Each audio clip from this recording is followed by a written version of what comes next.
Federata Shqiptare e Futbollit publikoi sot listën me 27 futbollistë që është ftuar nga trajneri Rolando Maran. Ndryshimet nga ndeshjet e marsit janë disa, ndërsa një prej tyre bie më shumë në sy se të tjerat. Andi Hadroi është rikthyer te kombëtarja. Ftesa për të mungonte që nga viti 2024, ndërsa për herë të fundit merrte minita në vitin 2022.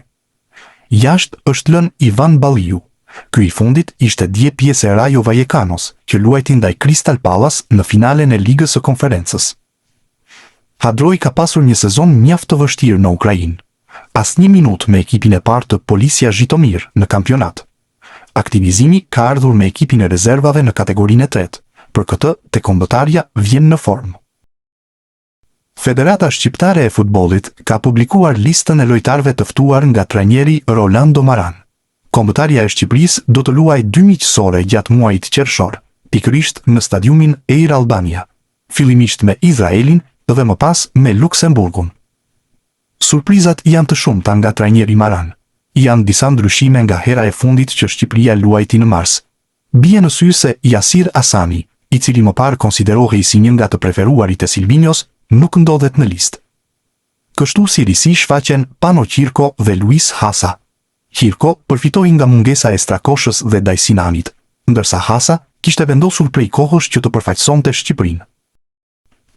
Kombëtarja shqiptare do të luajë 2 ndeshje miqësore ndaj Izraelit, 3 qershor 20:00 Air Albania dhe ndaj Luksemburgut, 6 qershor 20:00 Air Albania. Trajneri Rolando Maran ka publikuar listën e parë në epokën e tij të re me kombëtaren shqiptare. Tekniku kuqezi ka grumbulluar 27 lojtarë për 2 miqësoret e qershorit. Ka 2 risi në listë. Për herë të parë me kombëtaren grumbullohen portieri i Partizanit, Pano Qirko, dhe mesfushori i Karareses, Luis Hasa. Janë rikthyer në kombëtare Alen Sherri, Simon Simoni, Andi Hadroi, Taulant Seferi dhe Kristian Shpendi. Ndërkohë, mungojnë për arsye dëmtimi Tomas Strakosha, Ernest Moçi, Nazmi Gripshi dhe Rei Manaj.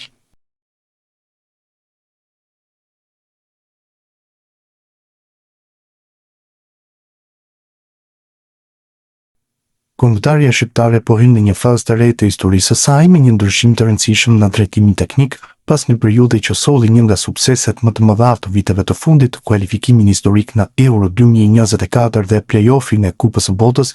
Braziliani Silvinho i ka lënë vendin italianit Rolando Maran. Ky ndryshim nuk përfaqëson thjesht një rotacion histori, por një kalim mes 2 filozofive të ndryshme futbolli dhe një stil modern ofensiv dhe i bazuar në mbajtjen e topit në drejtimin e Silvinhos. Shqipëria pritet të bëhet një skuadër më pragmatiste, tipike e futbollit italian me një trajner si Maran, që të gjithë karrierën e tij e ka bazuar në Itali. Silvinho mbërriti në drejtimin e kombëtarëve shqiptare në vitin 2023 fillimisht me shumë pikpyetje, por shumë shpejt u shndrua në një nga projektet më të suksesshme të dekadave të fundit për kuqezinë. Si ish lojtar me një karrierë elitare te klube si Arsenal, Barcelona dhe Manchester City, ku fitoi dhe Champions League, ai solli në pankinë një filozofi të ndikuar qartë në emra si Pep Guardiola dhe Roberto Mancini, gjë të cilën e ka pranuar shpeshherë dhe vetë në intervista të ndryshme. Gjatë drejtimit të tij Shqipëria u transformua në një skuadër më moderne dhe më e organizuar në lojën me top. Posedimi u bë më i strukturuar, presingu më agresiv, ndërtimi i aksioneve nisi nga mbrojtja dhe u rrit ndjeshëm besimi të lojtarët.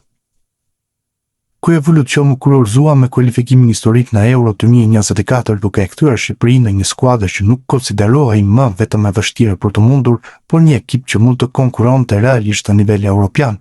Në total, Silvinho ka regjistruar 89 ndeshje në karrierën e tij si trajner, me 35 fitore, 25 barazime dhe 29 humbje, duke arritur një mesatare prej 1.46 pikësh për ndeshje. Në drejtimin e Shqipërisë kjo shifër është më e lartë, rreth 1.53 pikë për ndeshje, çka tregon qartë rritjen e performancës së skuadrës gjatë periudhës së tij. Megjithatë, mungesa e kualifikimit në botror dhe disa luhatje në ndeshjet vendimtare e shënuan dhe fundin e këtij cikli me palët që morën drejtime të ndryshme. Në anën tjetër, Rolando Maran vjen si një figurë krejtësisht e ndryshme në filozofi dhe qasje, i rritur në shkollën italiane të futbollit dhe me një karrierë të gjatë në Serie A dhe në Serie B, ku ka drejtuar klube si Chievo, Cagliari, Genoa, Brescia dhe Catania, ai njihet si trajner i disiplinës dhe organizimit taktik më shumë se sa i spektaklit. Maran nuk identifikohet me futbollin e hapur të ofensiv në kuptimin modern, por në Itali e cilësojnë si mjeshtër të taktikës dhe natyrisht si trajner italian, mbrojtja do të ketë prioritet. Formacioni i tij preferuar 4-3-1-2 është një skemë klasike italiane që kërkon sigurinë në mbrojtje dhe sakrificë në mesfush, teksa sulmi shpeshherë lë për të dëshiruar dhe kjo shihet në statistikat që skuadrat e tij kanë pasur në përgjithësi. Në karrierën e tij Maran ka drejtuar mbi 742 ndeshje me 245 fitore, 215 barazime dhe 282 humbje, duke regjistruar një masatare prej 1.28 pikash për ndeshje. Këto shifra reflektojnë një trajner me eksperiencë, por me rezultate jo në favorin e tij, u bie në sy fakti se gjatë karrierës ka përjetuar më shumë humbje se sa fitore.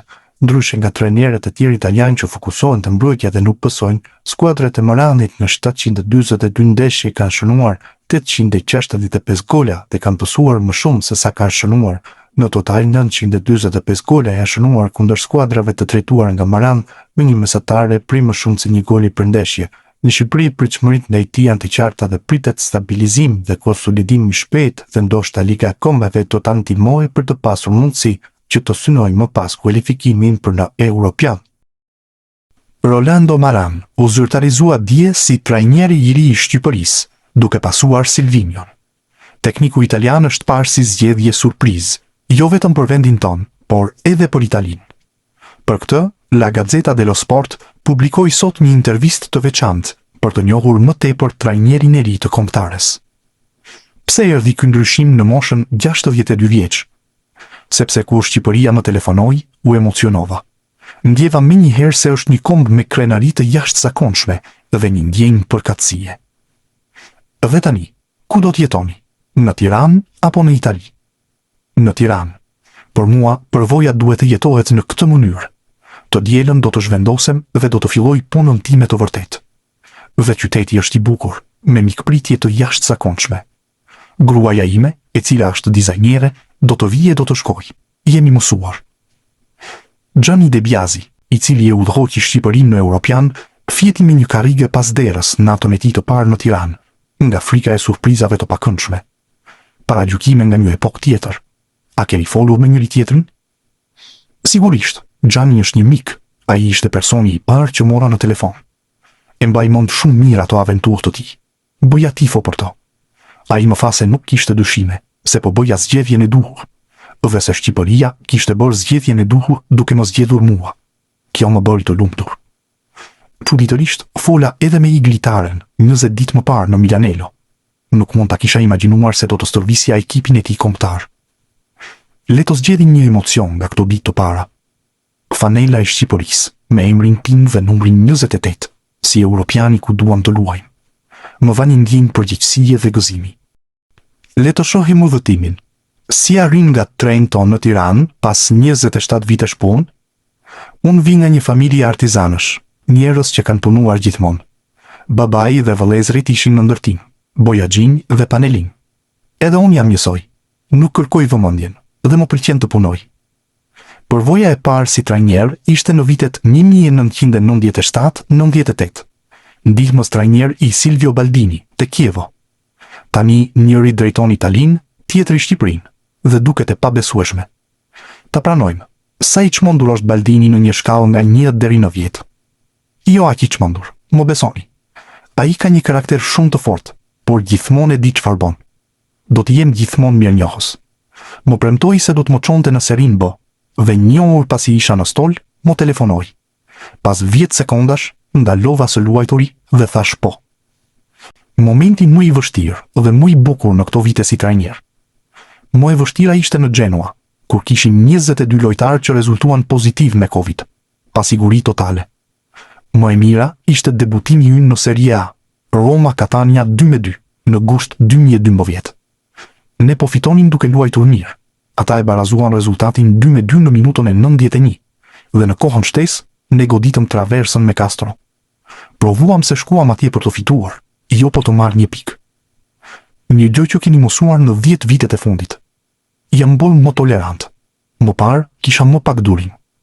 Nëse gjërat nuk shkonin sipas dëshirës sime, zemërohesha shumë. Kam mësuar të pranoj një mënyrë tjetër të përjetimit të futbollit. Një shembull, Pitu Barrientos te Catania. Ai jep të përshtypjen e Dembelit, por tani e kuptoi se më va gjithçka. Ose më saktë, gjithçka që kishte. Lojtari më i madh që keni stërvitur ndonjëherë është Papu Gomez? Është e vështirë të përgjigjem. Papu, Barella, Sërna, Nainggolan, Almiron, Pandev në fund të karrierës së tij. Pra, si është të stërvitësh Nainggolan? Një spektakël. Jashtë fushës, le të themi se është i shfrenuar, por ta kishe në fushë ishte një kënaqësi. Ai të bënte krenar. Tani, çfarë arritjeje do të bënte krenar për këtë përvojë me Shqipërinë? Qëllimi është të kthehemi në Ligën B, në Ligën e Kombeve, dhe të kualifikohemi për Europianin. Ëndërroj të arrijë rezultate të shkëlqyera dhe të shkruaj një faqe në histori. Falenderoj presidentin e Federatës Duka për zgjedhjen.